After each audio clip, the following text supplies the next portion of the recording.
Hello friends, आज मैं आपके साथ लेके आया हूँ मॉनेटरी पॉलिसी का क्वालिटेटिव इंस्ट्रूमेंट्स।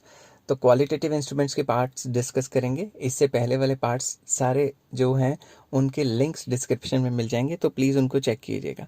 तो सबसे पहले क्वालिटेटिव इंस्ट्रूमेंट्स क्या होते हैं मैं फिर से बता देता हूँ। क्वालिटेटिव इंस्ट्रूमेंट्स वो इंस्ट्रूमेंट्स होते हैं जो मनी के एलोकेशन को कंट्रोल करके रखते हैं।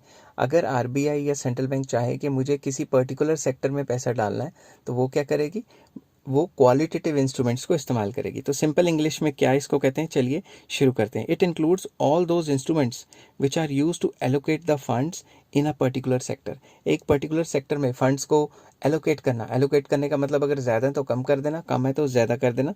इस लिहाज से हम क्वालिटेटिव इंस्ट्रूमेंट्स का इस्तेमाल करते हैं। These instruments are use to increase और decrease the supply of money to the selected sectors of an economy. तो इसमें आज मैं डिस्कस करूंगा मार्जिन रिक्वायरमेंट्स। सिंपल वर्ड्स में मार्जिन रिक्वायरमेंट क्या होता है? It refers to the difference between, ये एक डिफरेंस होता है किसके बीच में? Current value of security. Security मतलब जो भी आप गिरवी रखने के लिए देते हो। गिरवी सिंपल वर्ड्स में मैं लिख रहा हूँ हिंदी में, गिरवी मतलब कोई सिक्योरिटी के लिए आप लोन लेते हो। Difference between the security offered for loan, जिसको इंग्लिश में कोलेटरल भी कहते हैं, and the value of loan guaranteed. For example, आपने लोन लेना है 30 लाख का, मगर आपको 30 लाख के लोन लेने के लिए कोलेटरल मतलब कुछ गिरवी रखना पड़ रहा है 50 लाख का। तो इसके बीच में जो गैप हुआ वो 20 लाख का हुआ ना।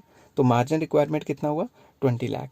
अब इस मार्जिन रिक्वायरमेंट से इन्फ्लेशन डिफ्लेशन को कैसे कंट्रोल किया जाता है, चलिए देखते हैं। सबसे पहले, अगर मार्केट में इन्फ्लेशन है मतलब मनी सप्लाई बहुत हाई है, और अगर मनी सप्लाई हाई है या इन्फ्लेशन है, तो मार्जिन रिक्वायरमेंट को बढ़ा दिया जाएगा। मतलब अगर आपने लोन लेना है 1 CR का, 1 करोड़ का, और जितने का भी लोन लेना है 1 करोड़ का लोन लेना है, तो अब आपको कहेंगे कि 2 करोड़ की सिक्योरिटी दो। तो गैप कितने का हो गया? 1 करोड़ का। तो लोग कहेंगे कि ज़्यादा सिक्योरिटी जिनके पास नहीं है, तो वो लोन लेने के लिए क्या होंगे? डिस्करेज होंगे। डिस्करेज होंगे तो डिमांड फॉर लोन्स गिर जाएगा। तो बैंक्स भी लोन्स क्रिएट नहीं कर पाएंगे, क्रेडिट क्रिएशन नहीं कर पाएंगे। उसकी वजह से मनी सप्लाई गिरेगी और क्या होगा? इन्फ्लेशन कंट्रोल हो जाएगी।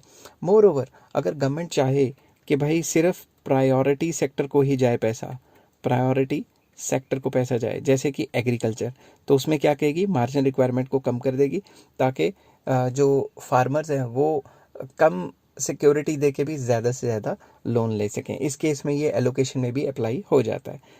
नेक्स्ट चलते हैं, when money supply is low या डिफ्लेशन। तो इस केस में हम क्या करेंगे? मार्जिन रिक्वायरमेंट को कम कर देंगे। कम कर देंगे मतलब अगर 1 CR 1 करोड़ का लोन लेना है, तो अब ये कह देंगे कि 1.2 करोड़ की सिक्योरिटी जमा करा दो, तब भी आपको 1 करोड़ का लोन मिल जाएगा। तो इससे क्या होगा? डिमांड फॉर क्रेडिट बढ़ जाएगा, क्योंकि ज़्यादा लोगों के पास सिक्योरिटी इतने लेवल की होने का चांस है। उसके बाद जब डिमांड फॉर क्रेडिट बढ़ जाएगी, तो कमर्शियल बैंक्स भी ज़्यादा क्रिएट करेंगे, ज़्यादा क्रेडिट क्रिएट करेंगे, जिसकी वजह से मनी सप्लाई बढ़ जाएगी और डिफ्लेशन कंट्रोल हो जाएगी। इसमें हम ये कह सकते हैं कि अगर गवर्नमेंट किसी भी सेक्टर में पैसा कम है और उसमें पैसा ज़्यादा डालना चाहती है, लाइक एग्रीकल्चर, तो इसमें क्या करेगा? ज़्यादा से ज़्यादा मतलब मार्जिन रिक्वायरमेंट को गिरा दिया जाएगा, ताकि ज़्यादा से ज़्यादा लोन जाए।